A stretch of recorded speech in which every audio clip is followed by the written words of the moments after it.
The Cocktails and Conversations, December 13th. This is our first annual event.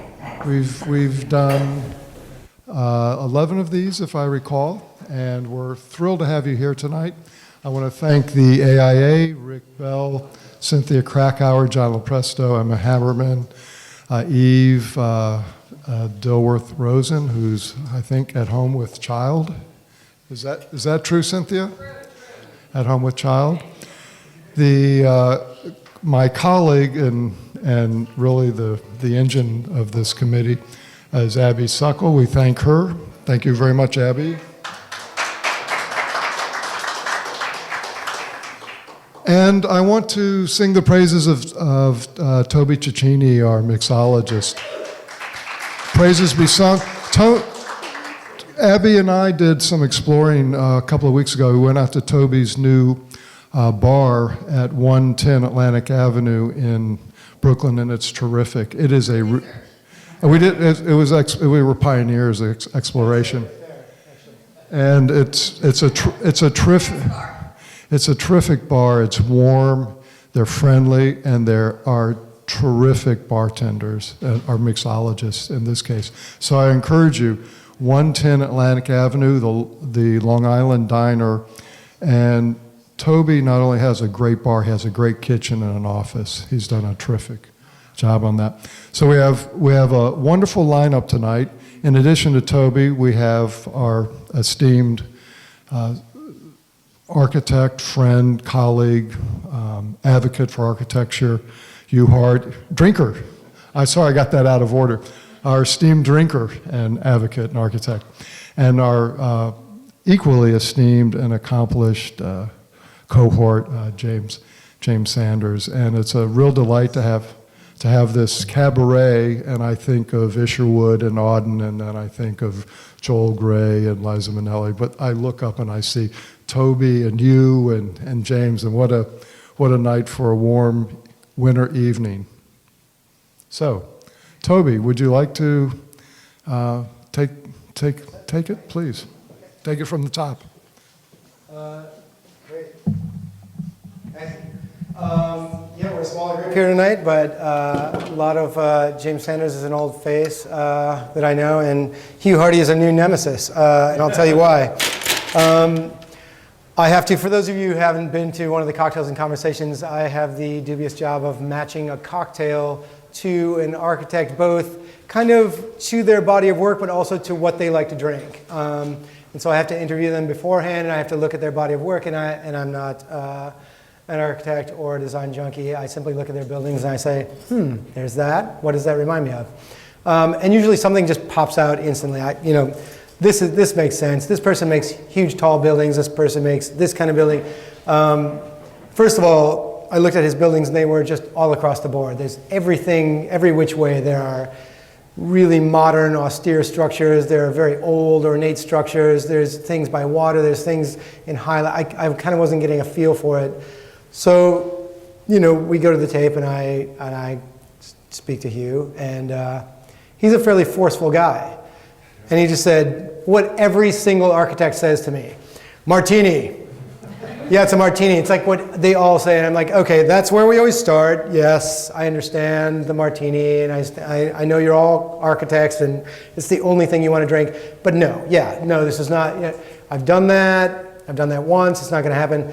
And he was just like, he's a fellow who knows his mind. And so I thought, okay, this is kind of interesting. What we can do, given that this sort of arc of history and the variety of his buildings, I thought, after talking to William last time I did a martini, he was sort of fascinated with the history. I thought, why don't we actually take people through sort of a very brief history of the martini? Because a lot of people don't realize where this drink came from. They just know that there's a martini, and you go in and you order, and it's like, stuff like gin. Actually, I'll tell a quick aside, if I may. I was watching a Nick and Nora movie with my wife a couple of years ago, and she got all in the mood, and she's like, "Oh, isn't that cool? The way they're always drinking martinis. That's so sweet. Can you make us martinis?" And I gave her kind of the look. And she's like, "No, I know you can make us martini, but we never do that. We should have martinis sometime." And I said, I mean, we should absolutely, yeah, we can do that. And so one night we were getting ready to go to a wedding, and I thought, oh, this is one of those things where, like, she's getting all primped up, and, I'll make us some martinis. This will be cool. And so I went back and I chose Hendrick's gin because it's very light and floral and it has roses in it and cucumbers. I'm like, oh, this will be kind of easy on her. And I made these, beautiful little martinis, and they were small. And I brought them in, and I, served one. She was like, "What is this?" And I said, "It's a martini." And she was like, "Oh, that's excellent." And we chinged, and she took a little sip, and she was like, what is in that?" And I said, "Do you honestly not know what's in a martini?" And she was like, I said, gin, like gin. It's basically just gin. She was like, "Oh, that's awful." So it's interesting how people intuit the martini as this very sort of like very urbane thing that they should be drinking, but they don't, a lot of people actually don't like martinis, I think, and a lot of other people don't really know sort of what is a martini. So we're going to start out with a drink called the Martinez, which is maybe apocryphally, maybe truthfully, supposedly the forerunner of the martini. It was certainly invented in the 1860s sometime and in California. And some attribute it to the gold rush and a town called Martinez that was just outside of San Francisco Bay. And, Klondikers coming down, and it's very muddy. Others say that it was invented for people getting on the ferry to Martinez from a hotel that was famous at the time. Everything about cocktail history is always this kind of, even David Wondrich, so the preeminent historian of our time of cocktails, and a very good friend of mine, will openly admit, like, everything we know about cocktail history is kind of made up balderdash. And, colorful and fun, and we like it, but we really like who invented the martini, absolutely no one knows. And that's kind of part of the fun. So we're going to start with the Martinez. We're then going to go to the sort of what bartenders call the fitty-fitty, or the half and half martini, what was for many, many, many, many decades sort of the go-to martini.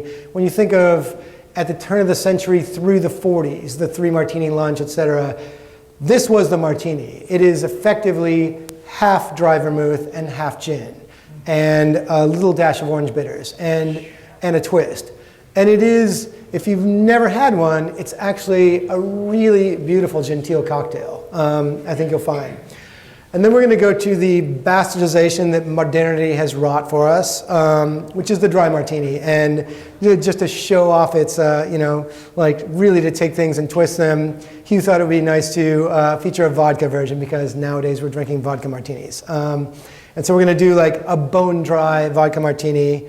And I've even, courted the devil by bringing an interloper into the picture, whose name I will not pronounce if somebody wants one. So what we're going to do is make all 3 martinis, and since this is just such a small, intimate group, we're then going to pass them around, and after I have gone through them and you've seen what they're made out of, you can make your choice as to what you would like to drink, and pick from the tray, or ask the people serving them which is which, or you can have all 3 if you want. If you want to make a lunch out of this, but so we'll start with the Martinez. And you may not be able to see from here, but I chose era-appropriate glassware and barware for each, because I thought that'd be kind of fun. So the actual Martinez was made with sweet vermouth rather than dry vermouth. Sweet vermouth being sort of what they call Italian vermouth rather than French vermouth, which is dry vermouth.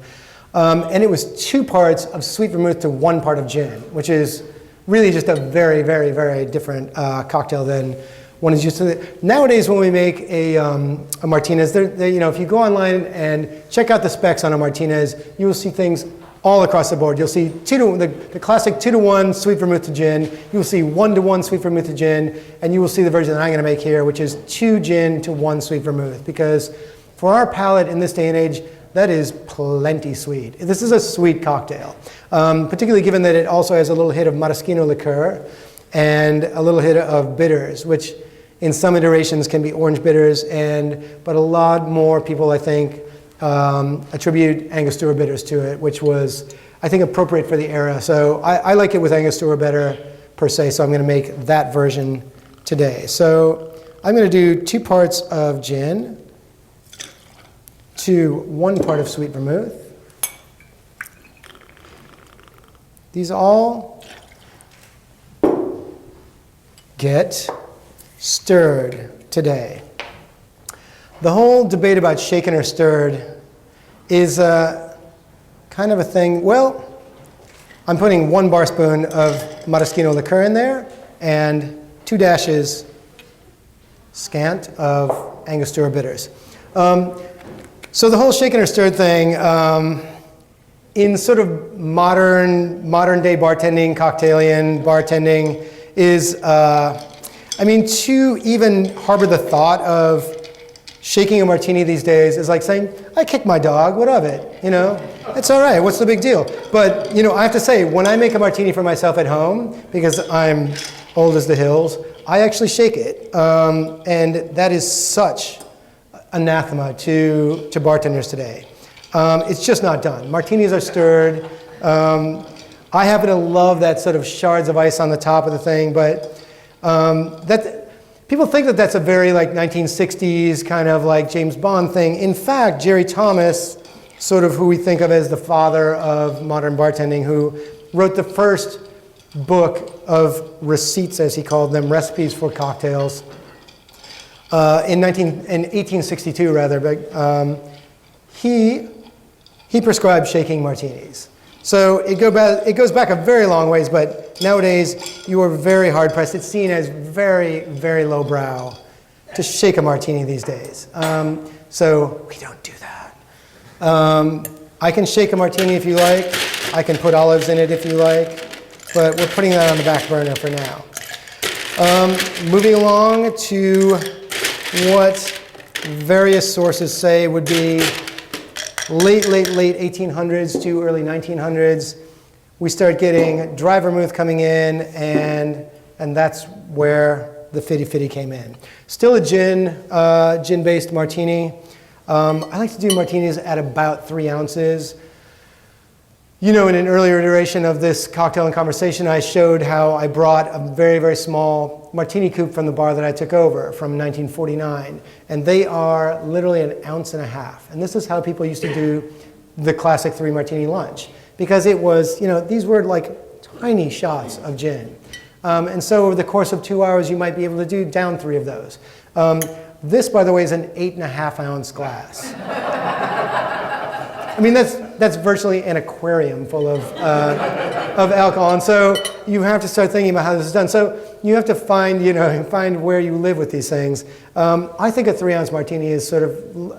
I like to get through it before it starts getting warm, for one thing. So that's sort of where I like to sort of draw the line. So I'm going to do here 1.5 ounces of gin, coupled with equally 1.5 ounces of a very, very nice dry vermouth. This is Dolin Blanc, Dolin Dry. Dolin is a French vermouth from Chambéry in the Alps, and it is arguably sort of the best going dry vermouth these days. And this is Angostura orange bitters, so I'm going to do just a couple of little dashes of that. So this is a pretty searingly dry cocktail, but it has a lot of aromatics going on in it with the orange bitters and with a really nice vermouth. You have to use a very nice vermouth and a very nice gin, I dare say. I do love Plymouth for, I like lots of different gins for different purposes. My go-to for a gin and tonic is always something stronger like Beefeater or Tanqueray, whereas Plymouth is a much softer gin. It's also 80 proof rather than their sort of 94.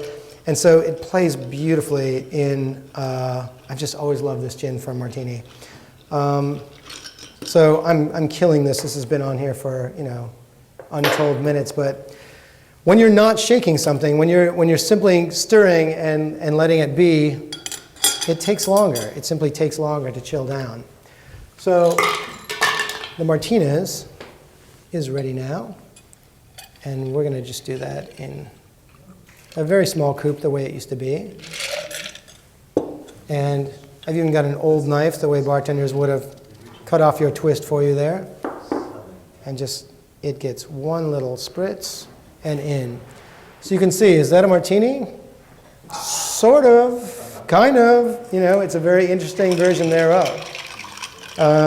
Now it's starting to look a little more like something we recognize, but equally, this would have been served in a very small, kind of like a cordial glass, but that's what a martini glass was, and with a very, very tiny twist. Of course, we chill the glass down first, but that's a lot of evolution right there. Further still, is this evolution or de-evolution? I'm not sure. In the modern era, I get many, would I say most? I don't know about most. I get a lot of customers saying to me, I'd like a martini, please. No vermouth, super dry. And, long since is the time when I've stopped saying, oh, that's not actually a martini. That's a tub of booze. But, you can have what you want when you walk into a bar. And so, that's not really a good thing to do to someone. What I do nowadays, you can do all kinds of things. You can do this. You can do the little mist, That's kind of svelte and clever. You can do the Noel Coward. Noel Coward said, what you should do is actually put it in the mixing glass and then sort of point it towards Italy, and then you're done. I frequently, for expediency's sake, and because I think it works very well, I like to ice down the mixing glass and then do what I just call, in and out, or, a pump and dump, where you have the dry vermouth in there, and then you just simply pour it off, and it sort of imbues the ice with just that little tiny hint. And then you can put in the gin, or in this case, vodka, and I'll put in 3 ounces, and it will not even come close to filling this gigantoid glass, but it will make a very austere and very modern martini. What's your version, sir? It's time to start. I know, he said he's very limited these days. His doctor has limited him to, was it 10? Was it? I'm sorry. I'm off. It might have been less than that, but, so, this you'll all recognize. It needs a moment to chill down there, and not too bad, actually. 3 ounces kind of fleshes that out, doesn't it? In a nutshell, there's your martini history. Thanks very much.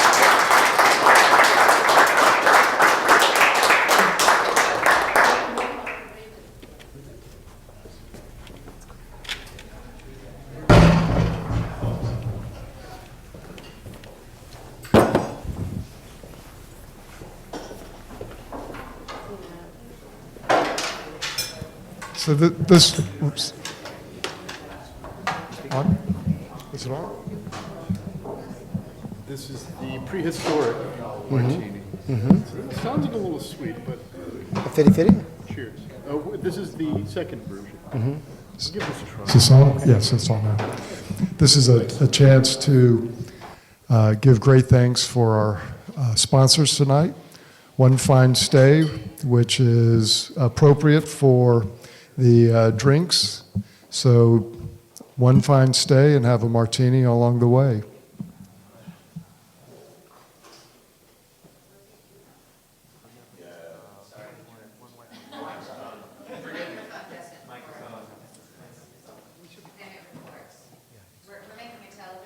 I forgot. I have to be recorded. So anyway, the whole point of all of this is putting people together to talk about architecture in part, also to drink. Did you ever realize how much architecture and booze are part of each other? We can talk sometime about the people whom I've known, or you've known, who were architects and what happened to them later in life. It's quite extraordinary because being an architect, you're always in the middle, as you know, and it's very easy to become quite sour and also quite booze-laden. And there's something about inspiration and booze that often goes together. So I don't think this is inappropriate. I was asked to talk about what I do, and I thought as a frame of reference, we'd take this book. the book is not everything I've ever done. It was about a period that I've been through called 40 years. And out of the 40 years, I took 20 projects that one could say were specifically mine. As you well know, I believe in collaboration and spent a whole period of my life with a firm called Hardy Holzman Pfeiffer, which was in many ways the ultimate collaboration, and it was extraordinarily successful. But it represents a different era and a different state of mind than what I thought I'd touch on tonight. So here we go, and this is really all about the book. The book is available. You can get it, of course, online. And I found it interesting because, of course, it's something I'll never do again. But the first thing in the book was the house on 18 West 11th Street. And that building was a talisman in many ways because it was a part of two things, both of which have been illustrated tonight. One is history. I think history is very much a part of architecture. The past and the future join in the present. And the second thing is diversity. I have always believed diversity was a great thing. So the thought that you could investigate the history of martinis and the different things that martinis represent in different cultures at different time is consistent with all of this. There has been a considerable discussion about the fact that the current owner of this property wants to transform it. He wants to change the interior and change the rear. But it has been decided, and will be presented at the Landmarks Commission next month, that the facade should not change, and should remain the way it is. And what's interesting to me is something that could never again be repeated. You couldn't do this now, because what preservation means has a completely different cast to it.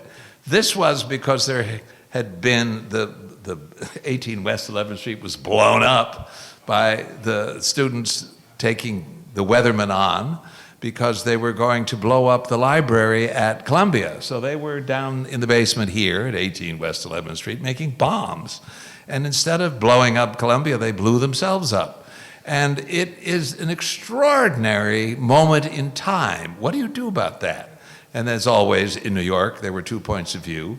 One was you should just put back what was there, and the other was you should try and do something contemporary. Now, what contemporary means is different for each generation. And of course, those who thought it should all be just put back the way it was had the problem that it had been many things over time. And the Landmark Commission itself felt that this should not be a recreation. In fact, I was charged with producing something that they could approve as contemporary, and this was the result, which I won't go into. Then there are other buildings about history which are legendary, and there's a place in this city which is legendary, which has come back to life after being a wasteland, a forgotten mess, and it was brought back to life by a brilliant idea. For, let's see, almost three generations of politicians said, save 42nd Street, restore 42nd Street, let's transform 42nd Street, it's an open eyesore, etc., which it was. And the theory was that architecture, meaning big buildings, could save this mess. And then there was no market. There was a brief blush when Philip Johnson proposed gigantic corporate headquarters, but there was no corporation that was willing to move. And so there were other schemes, but nothing worked about building big buildings.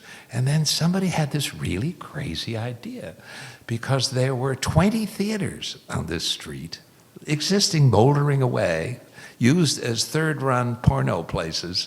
And someone said, let's just put the theaters back in use, and then maybe from that the rest will happen. And so that's indeed what occurred. There on the left is the condition that the New Victory was before we began. It was built by Oscar Hammerstein the first, the grandfather of the fellow you know from Rodgers and Hammerstein. And on the right, of course, is the restoration. And we put back the original staircase, which you couldn't do at any other moment. You couldn't block the street with a new staircase, but because it was traditional and was there from the beginning, there it is. But the transformation and the institutional support of this building to a long-term commitment beyond box office led to the next thing. This is the interior, extraordinary experience for young people to go to. Led to the second experience, which really in itself led to the rest of the transformation of 42nd Street, which was Disney coming to the New Amsterdam. And of course, New Yorkers are somewhat ill at ease about their popular culture becoming Southern Californians, about the idea that what really counts here is Disney, Disneyfication of New York, etc. But it isn't just New York, it's the world, of course, is being Disneyfied, and it's also being suburbanized, and the New Yorkers don't like that either. But this transformation was made possible because Disney discovered, and Michael Eisner, who as a kid remembered this building when it was alive, felt that it could become, with Julie Taymor's extraordinary talents, a big home, a new home for musicals. And of course, The Lion King has transformed not only 42nd Street, but the idea of what musical theater is. Another thought about this is, when you think about old and new, is why does it have to be either old or new? Why can't you have both? Why can't you celebrate the contrast between old and new? This building, when we began, the top 15 feet of it were missing. The windows were not those because it had been taken over by the city for lack of taxes and turned into a school. The public space that you know was divided up into 5 classrooms. You can see why 5. And the bottom, there never was a canopy at the bottom. There should have been. It's amazing to me that Hertz and Talent, who were the glorious architects who did this, never put a canopy on the building. So having restored the facade, which is a story in and of itself, and then the need came up for a true canopy, how on earth could you recreate something that never existed? And the answer was to make it as contemporary as possible, as lighthearted and with these extraordinary details, and they all come together. Another aspect of this, of course, is time. And Radio City was a particular favorite of mine. Do you realize that there was a time when it was going to be demolished? Can you imagine? I couldn't, but could you imagine New York City without Radio City? Could you imagine this community denied a place of that extravagance and scale and extraordinary skill? I mean, of course, you have to like tap dancing, which I'm smitten by. You have to think the Rockettes are okay, which I know some don't. But if you put that all together, this place as a public building is, for me, absolutely unbelievable. And the Great Hall, of which you have to remember now, 1932 was when this came into being, and there had never been architecturally such a room before. All theaters were designed as walls and ceilings, and sometimes it's like the top on a pot. And the walls were various things, and the ceilings were something else. Here was this crackpot place that was just one big gesture that included everybody. And instead of being lit with chandeliers and usual equipment, it all glowed. And it all glowed in 5 colors. The LED stuff that's going on now all over the place was first thought of, not the LED technology, but the idea of reflected light came here. It was unbelievable. Well, this place is something that restoration makes possible. And at the same year, we did this place, speaking of diversity. And on the left is the Harvey Theater, the way it used to be. This was a theater built in Brooklyn when Brooklyn was a separate city. And can you imagine that you tried out Broadway shows across the river in that other place called Brooklyn? There was a Gershwin show, I've forgotten which one, that tried out here, which delights me. And I think it succeeded when it came to New York, meaning Broadway. And Harvey Lichtenstein had this crazy idea of inviting Peter Brook to come and bring his 9-hour production of Mahabharata. This was an Indian epic that had not been seen in New York, and Harvey very much wanted Peter to come and present this. But Peter Brook refused to do it in a conventional theater. He said, they're all wrong, they're all bad, they won't do.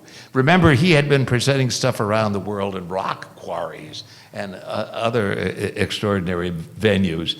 So he said, I won't come because you haven't got a theater for me. And he, at that point, was using a derelict theater in Paris called the Bouffe du Nord. Harvey'd been there and discovered that next to him was a derelict theater called the Majestic. And he lured Peter over and said, we can fix this up for you. So this theater was transformed.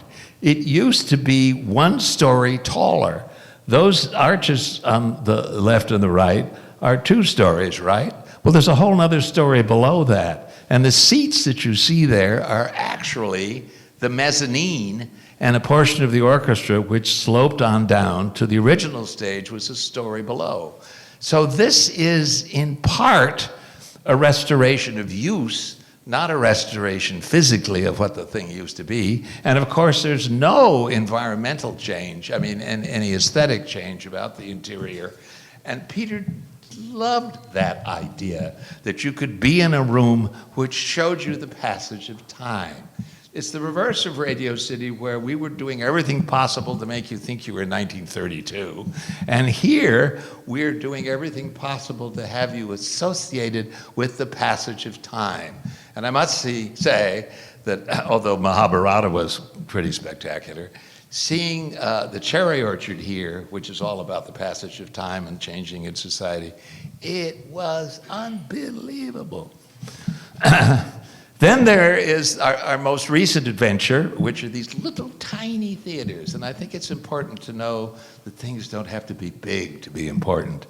There's this guy on the top of Lincoln Center, which you know about, and I could go on and on. The thing that's amazing is that for $20, you can go here, and there are only 132 seats. Here is the building in Brooklyn, which in the foreground is a restoration, and in the background is a 6-story building with a roof terrace. And the Landmarks Commission was actually pretty gracious to us. They let us mess around with this facade in ways I'm not sure would have been possible a generation ago, because we did not restore the building. We reused it. We did not put back the original blank doors. We did not put back the original bars on the windows. We did many things to say that this should be a part of the city, and the public life of the place should be open, and the auditorium ought to be able to change. And so it's indeed a flexible theater. And then the third guy, all built within the space of a year, all under the city's aegis, all the city's support, and Kate Levin and that remarkable institution she operated and soon will leave. But this is Theater for an Audience, which Julie Taymor is producing Midsummer Night's Dream, which is truly a remarkable production in a little tiny box. It's only $2.99. And I can't show you what the production's like. You have to go see. And then finally, here's a pitch for public space. And I don't know if you've been to Bryant Park with the ice skating rink and the recent amount of stuff that's there, but this is a generation that has to decide about the great bargain. A great bargain was made that this thing in the middle of the city, which had become an eyesore and so repulsive, should be brought back to public use. But the city didn't have the funds to operate it, didn't know how. The city could barely maintain it, and therefore what was required was a public-private partnership. And the Bryant Park Restoration Corporation was established, and they have the right to run this public land. That was highly controversial, of course, in New York. Imagine giving up the right to operate the public to a private entity, which of course would immediately make things commercial. And indeed it has. They are able to, because of the success of Bryant Park, rents have been raised in the surrounding buildings, and the most amazing things do go on there free, and some cost money, like going to ice skate. And I just wish you would go now and help me think about whether the balance has begun to tip, sorry, it's a book, between the public and the private. At what point does the excessive public use of the park land become something that's transformative from what a park is supposed to be? That's a very long and interesting public discussion. What the hell is a park for? Olmsted had a very strong vision, and that was the 19th century. We're in a whole nother sphere. What does the public now think a public place and a park should be? And one of the answers is being figured out in Bryant Park. But check it out, check it out. In fact, it is a great place. Aren't we lucky? Thank you.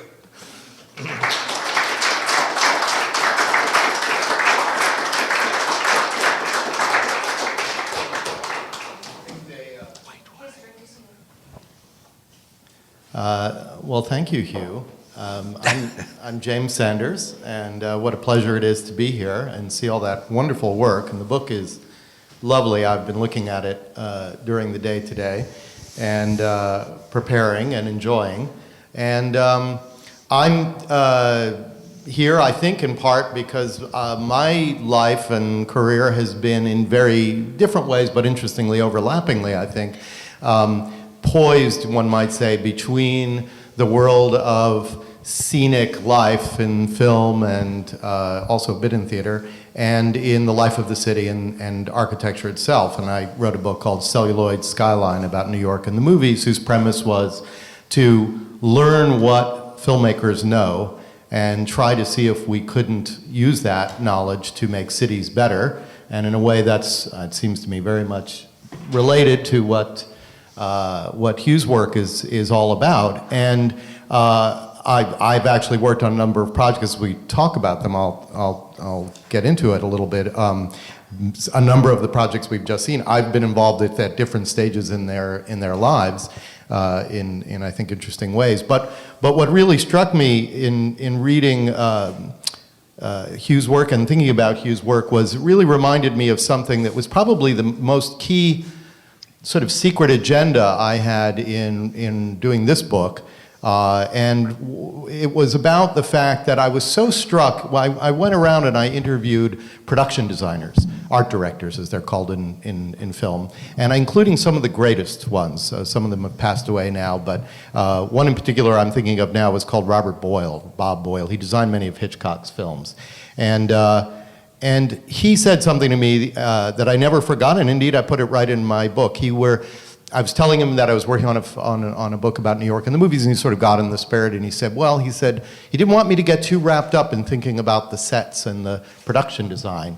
He said, let's say I'm making a movie. Well, here he says it. He says, we're talking about people when we make movies. The art director, Robert Boyle, has observed. We're not talking about sets. We're not talking about brownstone houses. We're talking about people who live in brownstone houses.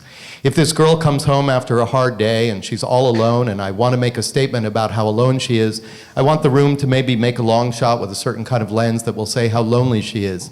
I don't care about the room, I care about the woman. And that seemed to me such a lesson for my generation of architecture, and perhaps Hugh's as well. I'm sort of a half generation later, or a full generation later, but I had the same education, I think, which was a very formalistic education in which we were sort of taught to make shapes and forms and things. And this was a kind of revelation for me that there was a whole class of designers, as gifted as any designers there were, who didn't really care so much about the shapes. They were always thinking about the emotional meaning embodied in those shapes. And I wondered if you could talk generally a little bit about that in terms of having come from theater. I'd like to talk in a minute a little bit more specifically about your theater experience, but that idea of focus. Well, in putting the book together, found myself using the word experience. That was what architects were really doing. They were not making things. They were making places, one hopes, which conveyed and in some cases manipulated or changed or transformed or did whatever their intent, the experience of those who were using them. They could pass by, they could spend the night, they could whatever it was, but it was different depending upon the intent of the experience. And I think it's it seems to me so clearly obvious. I'm not sure I would have gotten there if I'd never had any association with the theater. And as I said before, we were speaking that I was so embarrassed about being associated with theater because theatrical is a bad word. It means things that are trivialized. Yes. It's not an enhancement phrase. If you say someone's theatrical, that is not a compliment, except in certain culture. But anyway, it seemed to me that I wanted to write this book, but that I'd do it without ever mentioning the word theater because it was going to contaminate me as an architect. And so many of my dear friends said, "You're nuts. You've got to explain why you're associated with the theater. You are so strongly. Why?" And so you read the book. I either did or I did or I didn't provide the answer, but the whole business of the experience of places is so much a part of the design of scenery, which I never had really thought through before I did this. Well, let's talk a little bit. This is catnip to me. You talk a bit about it in the introduction of the book, and I would love to talk about it because it involves some of the artists of the 20th century I most admire.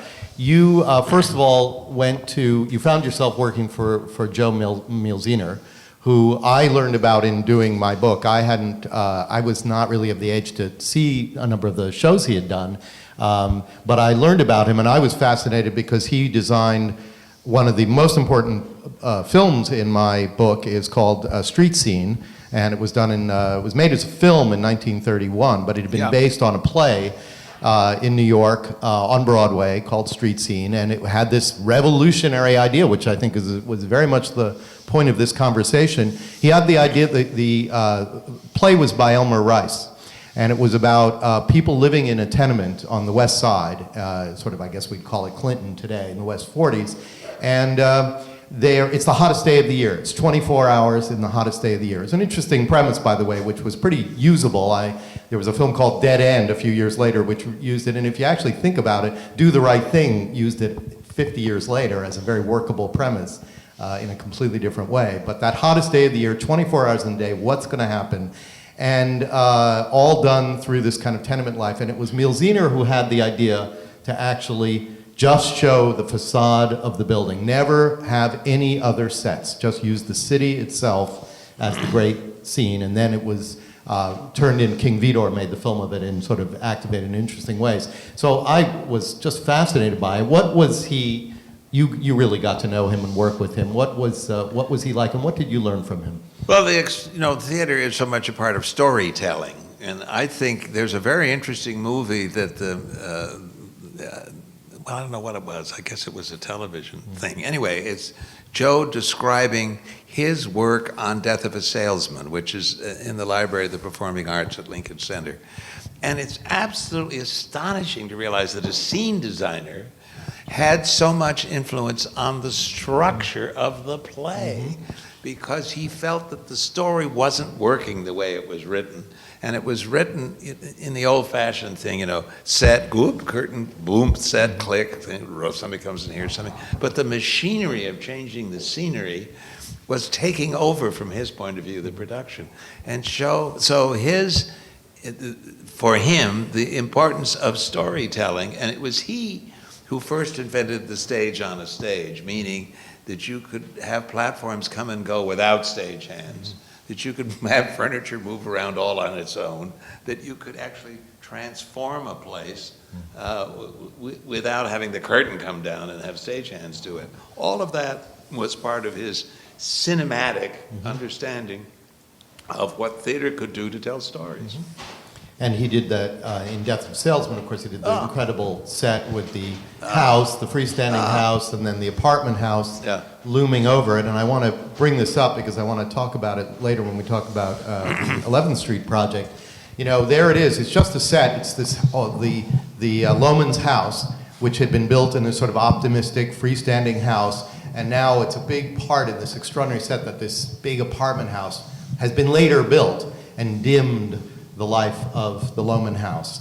And that's, you know, two things about it are very interesting to me, which we'll talk about in a minute when we talk about 11th Street. One is the idea that a physical thing that's just there actually is a time machine.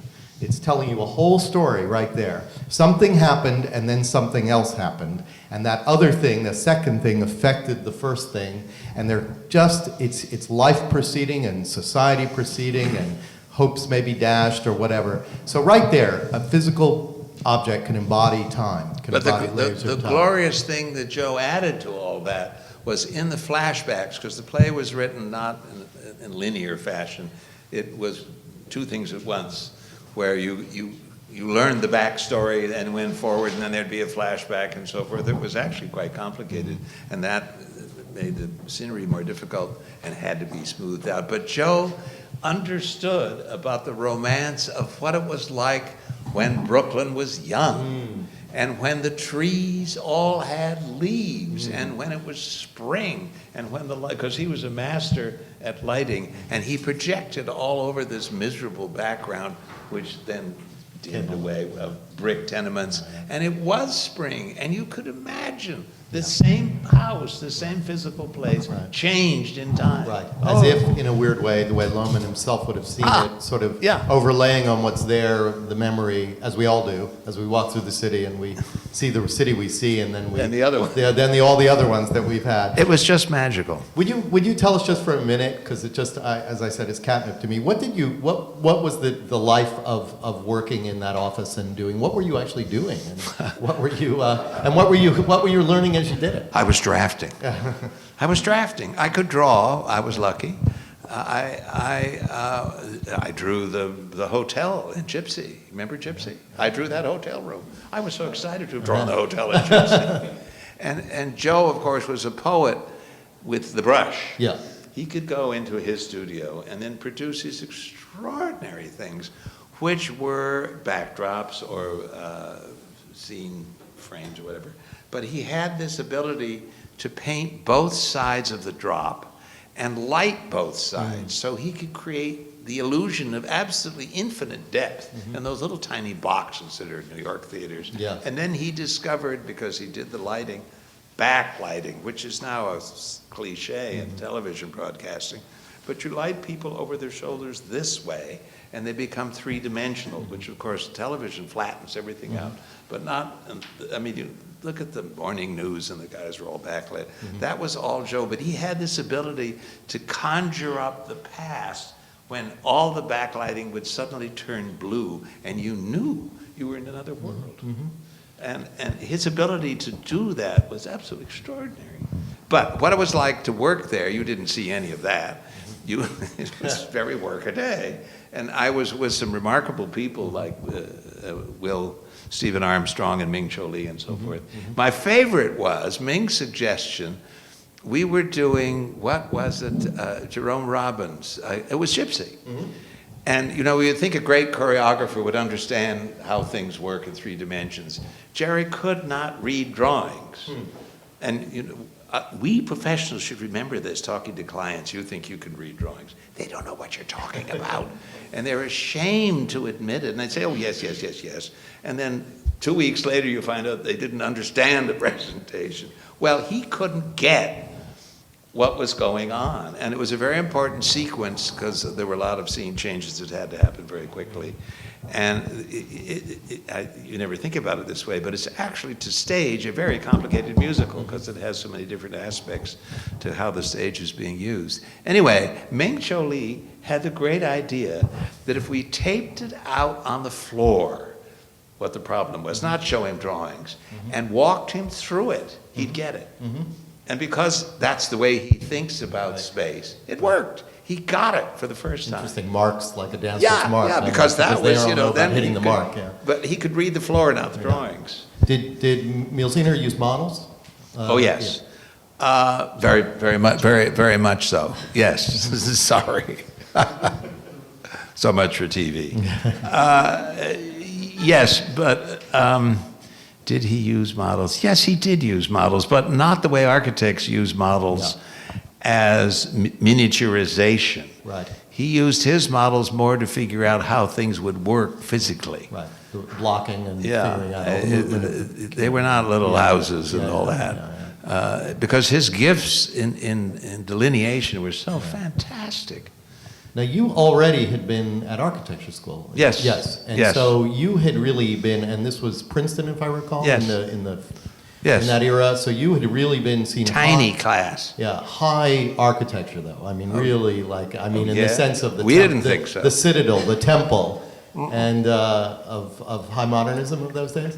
Well, Princeton was a mess because it was having a faculty fight as to what architecture was. And, Harvard knew what architecture was. It was black and white, and it was the dogma from those guys. And Yale was closer to knowing what it was. Princeton didn't know what the hell architecture was because there was this internal disaster between the traditions of what architecture had been and the actual fact of how it was all changing. And to shake the place up, they introduced as head of the school a man who had invented after the war there was this huge industrial machine, nobody knew what to do with it. And one of the thoughts was it could make houses, it could make airplanes that would be for the public, it could switch all that stuff around.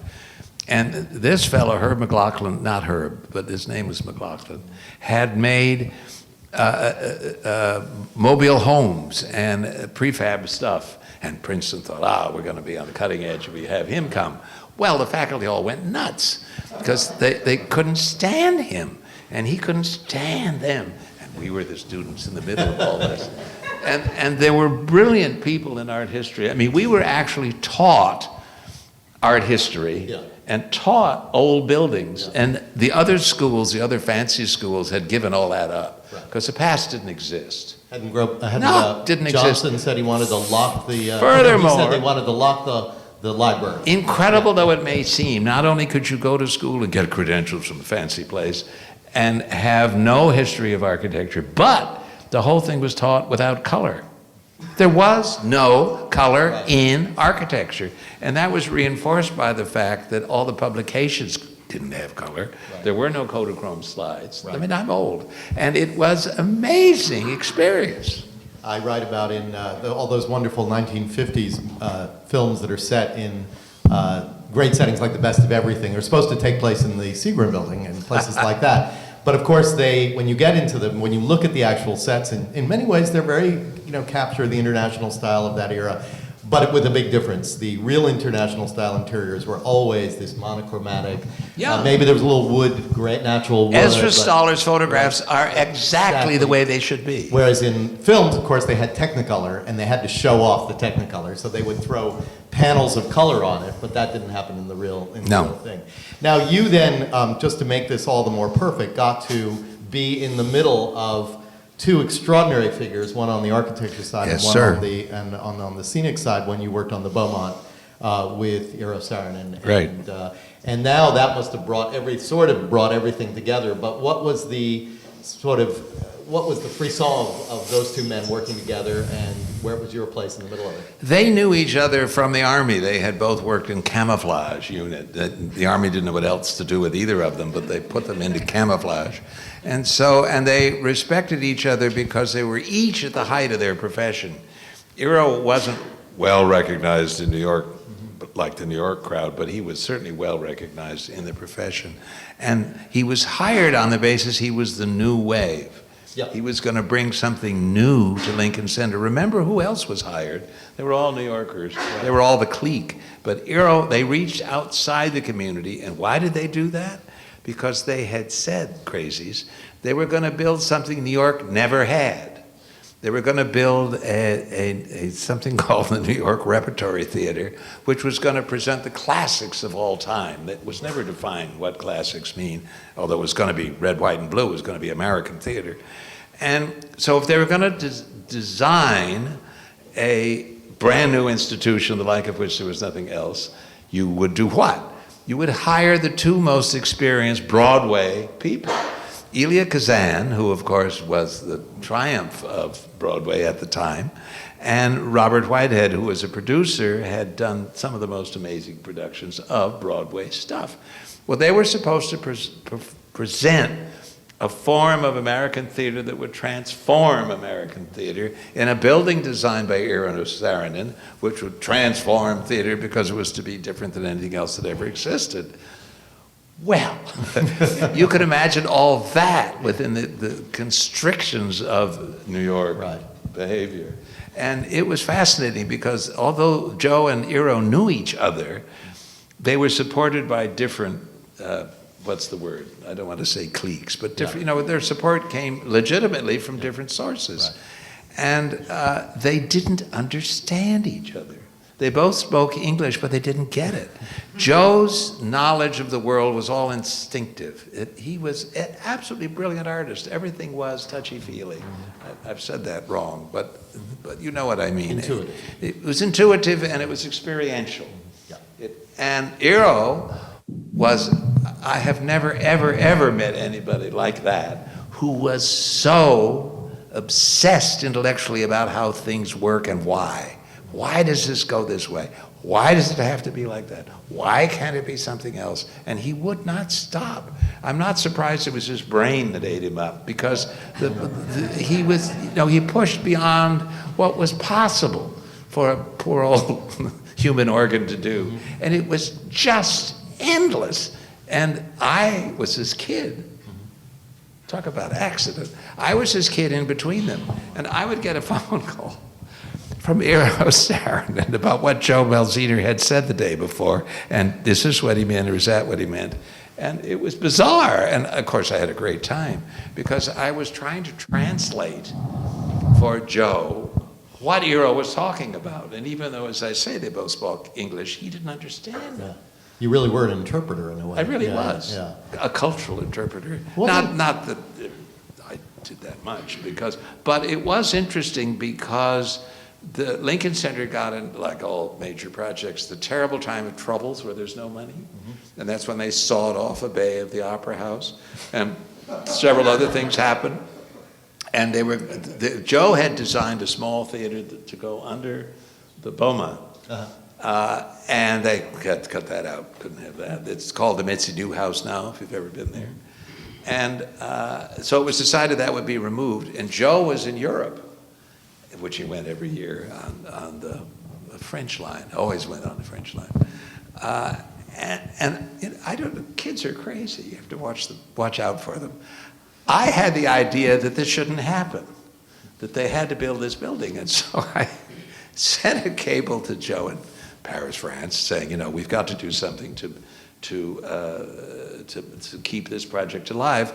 They are making a large model, which they did, which was 3/4 of an inch to the foot, which is huge. It was so big you could get into it. He loved to do that, didn't Saarinen? Yes. He loved to make those huge. And I could tell a longer story, but we've had enough about that. But the big Saarinen model was obviously going to win the day, and the poor little Mitzi Newhouse wouldn't have anything. And I said, Joe, we have got to build a model.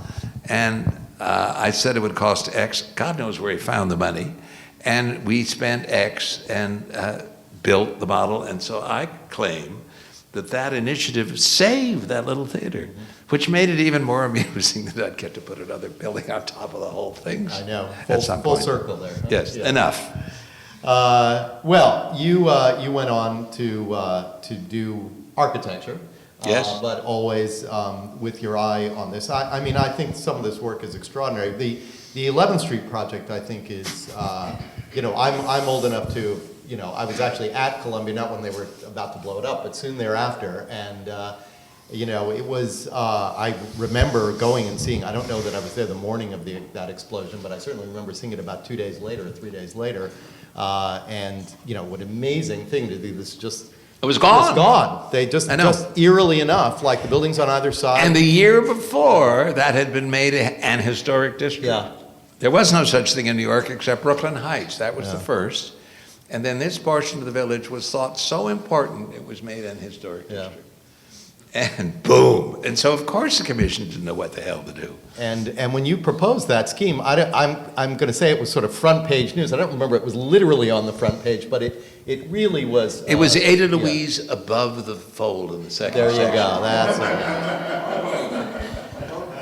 it. Yeah. And You know, that was one of, I can say as a student in those days, that was one of the most influential projects to us, as the kind of student who was, you know, of my era, which was falling in love for the first time now in a sort of almost a forbidden way with older architecture. But do you realize, if you think about it with contemporary eyesight, the whole thing is a fake? The whole building. The whole thing that we did really is wrong, because every inch of it is brand new. Even the parts that look ancient. Well, that was what we loved the most about it, was the, the idea that I don't think you could get away with it today. I really don't. Well, it'd be interesting to see. Also, we always felt that the modern buildings were always strongest in the middle and weak at the bottom and the top. And you had the beautiful cornice and you had the stoop all perfectly restored. Oh, well. And of course it was, you know, there was the Saarinen, the Mielzener idea of, you know, history in a moment. There it was, what the block had been, what the village had been, and then what had happened. Something had happened, you know. Well, you know, Bill Conklin, who was is he still around? Is he? He's a really neat architect who did the houses across the way, you know, that apartment house everybody loves. Yeah, Butterfield House. Butterfield House. He really was a classy architect. Yeah. And at the final hearing, you know, the thing had to go around twice. And or maybe it was the first, no, it was the first time around. And he said at the end of the hearing, when it looked like maybe they'd vote positively, which was miraculous, he said, "This is such a poetic expression that the tilt of the wall says something about the blast and makes this," and he said a series of sentences that were so beautiful, none of which I'd ever thought about, of course. Seriously, because the minute we looked at I it, we didn't all... make a diagonal wall because of the force of the explosion. It was because I was obsessed about outside and inside, being a young architect. But it did have the feel of the rupture. But of course, it also, we couldn't help but notice, gave you this wonderful bay window in the front that, you know, was a lot of those wonderful Greek Revival houses are marvelous, but they don't have what the later New York brownstones have, which is the wonderful ability to look up and down the street as well as sort of straight across, and you got that. And then after you were there for years, the little Paddington Bear was there all those years. So that was a very important project, certainly for us who were wrestling with this issue that everybody is still wrestling with, which is in a historic city. It's ongoing. How do you do modern intervention? And that was certainly an answer. And in a way, the theaters were, you know, certainly the 242nd Street theaters were others. Now, I have a personal strong feeling about the Victory because I was asked by a woman called Anne Hamburger in 1990 to design. Yeah. She had the idea to take over the Victory Theater, which was not actually porno, if I remember. It was just sort of. It had become, you know. It was kung fu type movies, but it was very low grade. The first time I went into it, it was porno, and the thing that was so depressing to me was not only that the balcony, which is where the projector was full of guys in raincoats.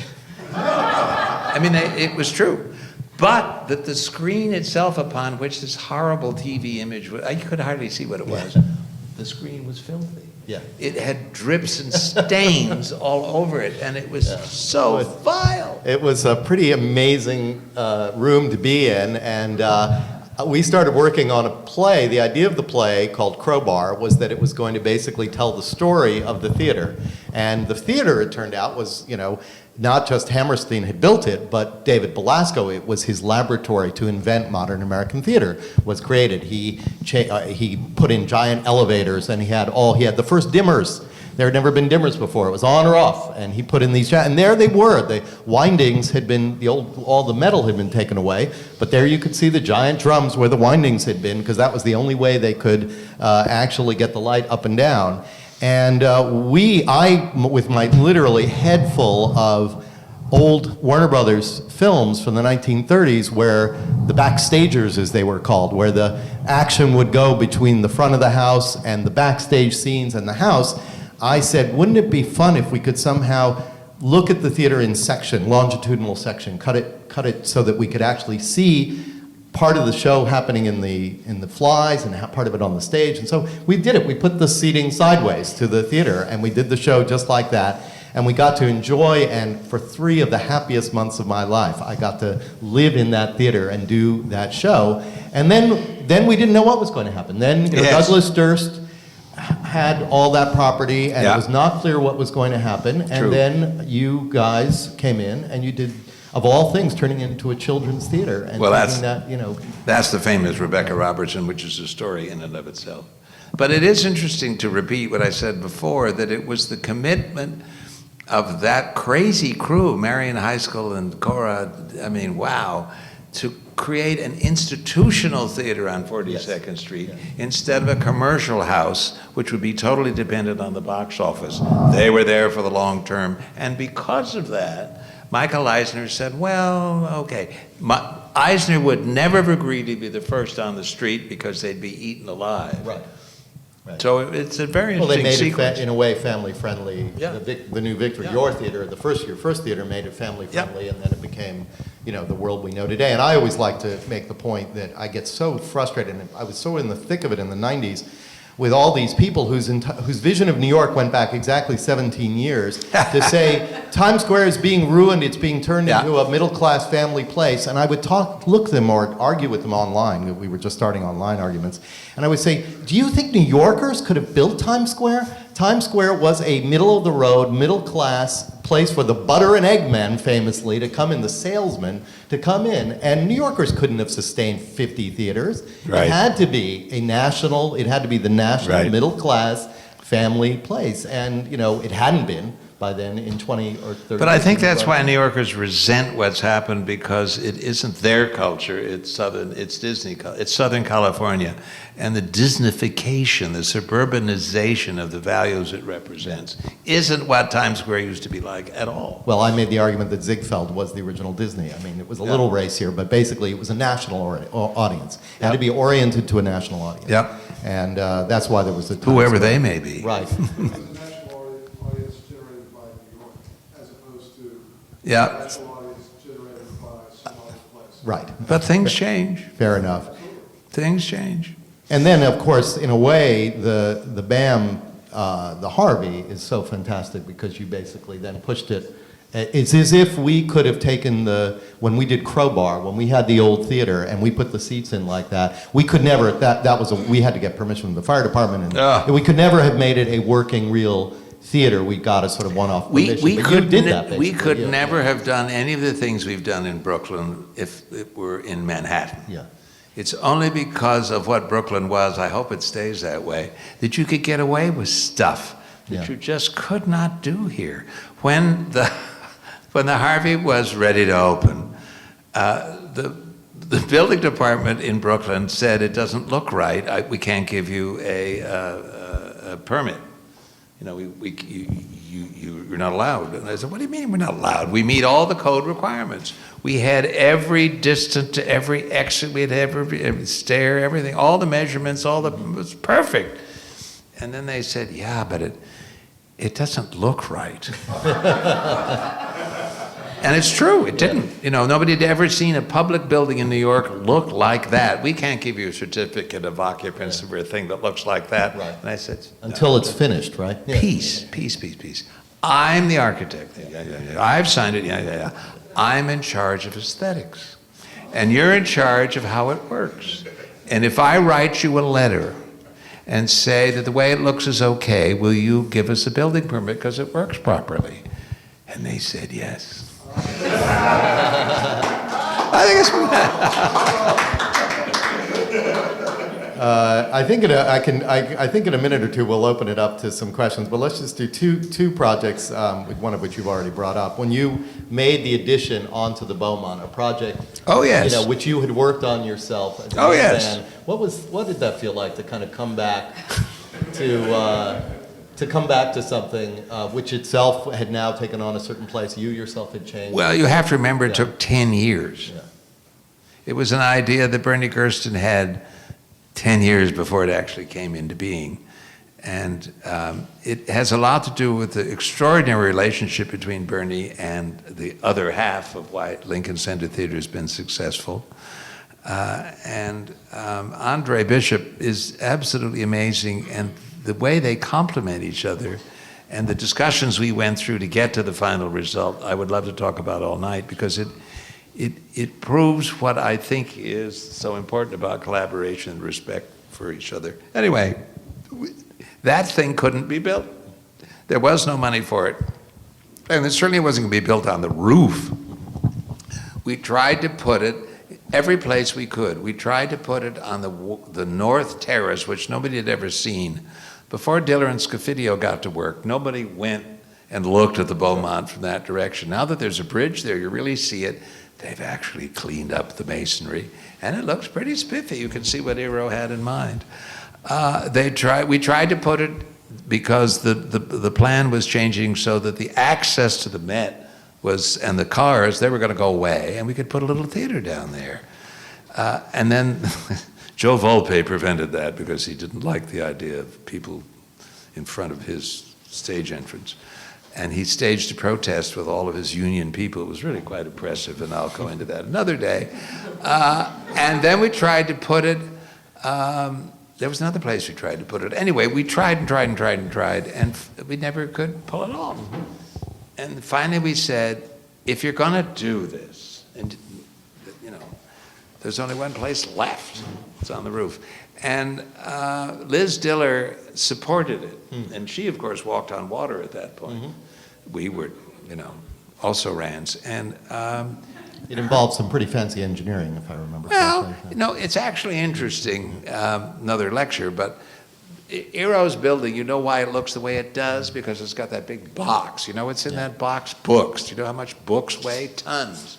So there's a huge concrete truss inside that box that's supported on 2 columns that are 4 columns actually. They're 165 feet apart. It's more than a city block. That's what's holding up that building. You don't realize it because it's all in scale. But that's so clear. And the fire stairs that go up are the same ones we used. And all we had to do was just repeat it again.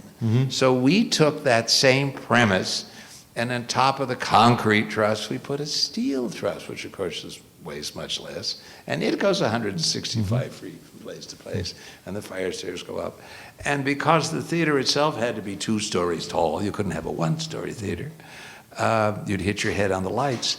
You then, as long as you were having a 2-story thing, you fill the whole place up. What would you do? Well, you could have rehearsal, you could have support spaces, and then, of course, mechanical equipment. And to my amazement, it did take 2 stories. But the nice thing is in scale, since we pushed it back, it sort of looks like part of the original. It doesn't occur to you that it's an addition, to my pleasure. And when it's lit at night, it gives you something Eero couldn't do. Because he was obsessed, nobody else was, at the time about the importance of the car being part of the experience of coming to the theater. And so the entrance below into the garage was as important to him as the pedestrians coming across the plaza. And that's why the level of the Beaumont lobby is 1 story below the plaza, because it was in between the 2 levels. The sad thing is that although that may have made sense, in the process he pushed the audience down, so when the place is full you can't see anybody from the rest of Lincoln Center. Looks empty. And now, because the thing lights up, you really get the sense that the theater is alive. And I've been complimented, I mean, I sort of thought that in a second-hand way, but I've been complimented so many times as if that was the reason we built the building.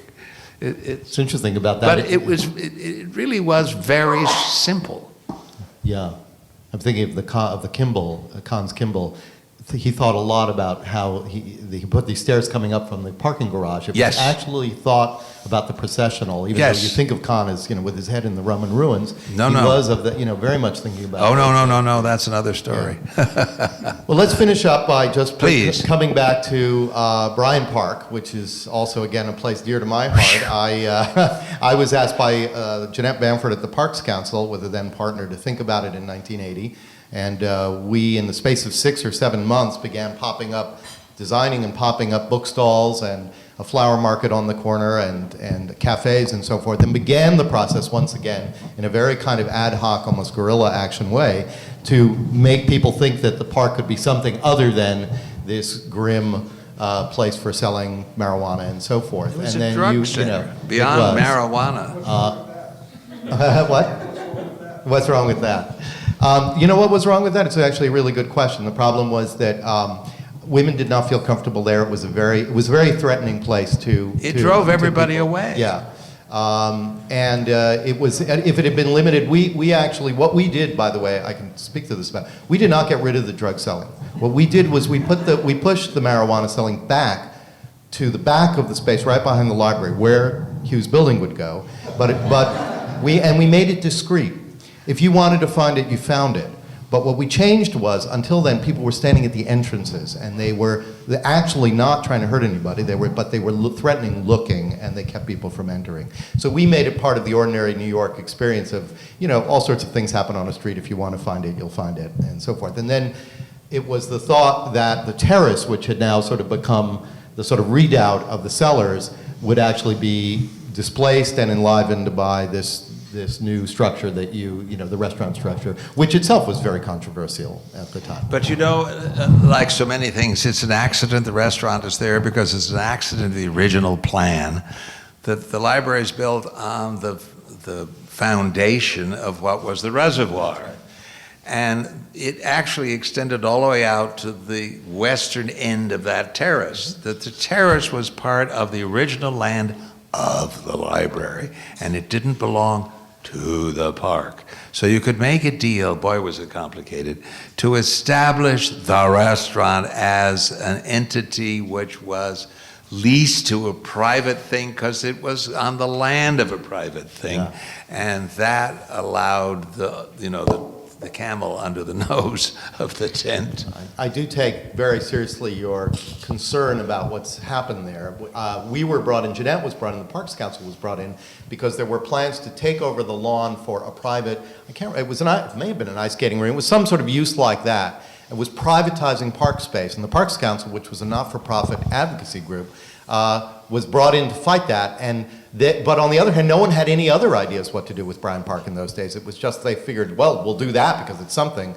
And we were brought in to start the process of, no, maybe you could keep it a park and do it. But it does feel some days that when the fashion show was there and all this other activity is there, that, it is our 5 precious acres in the middle of Midtown. Well, I don't mean to be in a public place denouncing or suggesting my client is wrong, because the Bryant Park Restoration Corporation has accomplished an extraordinary thing. However, it is of public concern, and I regard you all as the public, and I want us all to think about, that a balance is required there. Yes. And I don't know, but this time of year, it's particularly awesome. And yet, without what's going on there, thered be nobody there. So is that better? I don't know. Think about it. All right, on that note, if there are any questions, a couple of questions? Yeah. Hugh, could you tell us a little bit about the smoke color that opened up? In 2013, color is almost inseparable from the idea of material. And back then, this monochromatic world that you're telling us about, was it psychedelia? Was it the psychedelic revolution? Was it color television? Was it the first cover of architectural record that ran in color that opened up? Some historians lay it all at your feet. No. With colored piping, Yep. zooming through interior spaces. Can you tell us more about that? Technology. You could not reproduce things in color in the 50s. That was not physically possible. Fortune magazine would produce at great expense some rather strange colored plates to the big format, and they were, for them, color. You wouldn't recognize it. They were strange little, what is the word? And they never quite. Not sepia, but pastel is the word I'm looking for. On special stock. They couldn't print on the regular stock. And that was it, baby. There wasn't anything else. And of course there was no color TV. And remember, television didn't begin in color. I grew up with television was all black and white. And so it's a completely different world. And you now take it for granted because it's everywhere. And it's amazing to me, this book, we labored over the pages. Try into a book sometime. My God, there isn't any aspect of it that you don't labor over.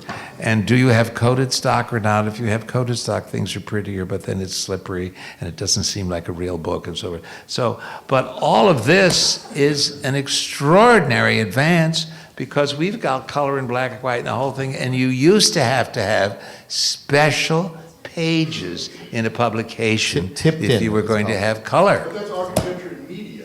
I want to know more about, in Radio City Music Hall has this wonderful gold haze that Yeah. you walk through. Yeah. You open those doors in the lower lounge. Yeah. All that reflected light. Yeah. Jazz. So when did it, I mean, the Bauhaus certainly produced enough color. When Well, not in a different in a sense. different sense. No, But it came back in the late 60s, early 70s? I'm not sure it's back, if that's, I mean, I'm not sure it, meaning the use of color, is back. When I think the thing closer to what's come back is pattern. I think material.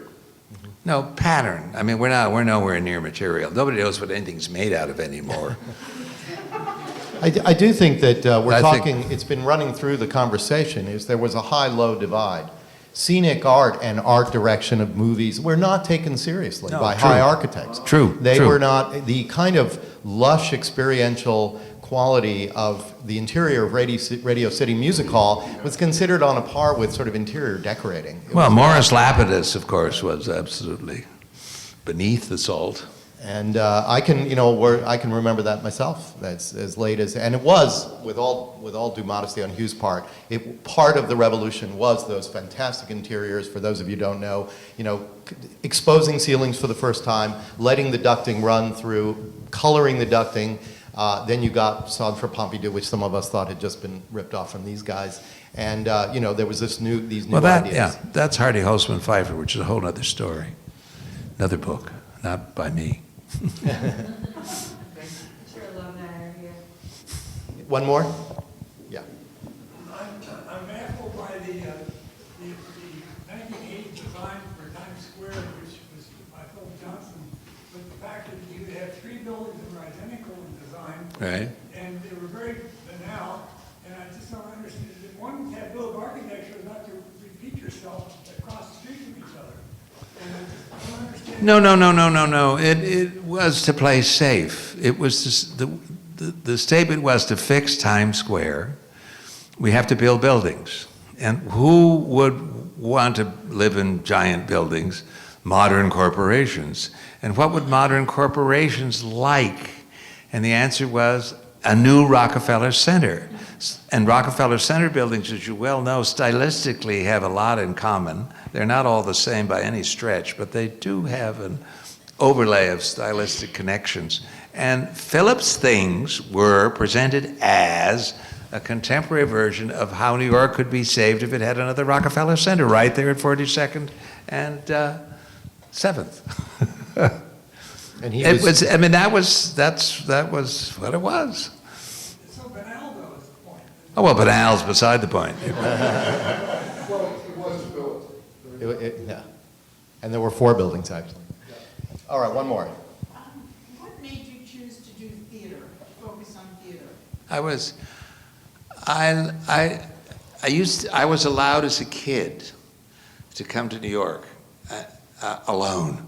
I mean, I don't know what I was. I certainly wasn't a teenager. I was much too young. My parents were crazy. They allowed, and well, let's see. When was Oklahoma? I think it was 1940. What? 4? 43, 44. 43, 44. So I was 12 years old. And I was allowed to come to New York. And now that's not right, because I must have been somewhat older. But anyway, I came to New York to go to the theater. And I'd sit in the second balcony, and I had the best time. And I saw all the stuff that you've read about. I mean, I was there. It's just absolutely astonishing experience. And so in that sense, I was stage struck. But it turns out it wasn't about performance. It was about the transformation of this dumb little brick box and those people. I mean, the people who were performing then, you can't have no idea. And so I was stage struck. but not in the way one is conventionally because you want to go on stage. I didn't want to go on stage. I was hopeless. I could barely walk straight. So there. And and in this city, theater is so much, and the streets and all the rest, it's so much a part of what it is. And so that has led to my affection for the city and my obsession about what we could do to keep it going. Well, thank you very much, Hugh. It was a great pleasure.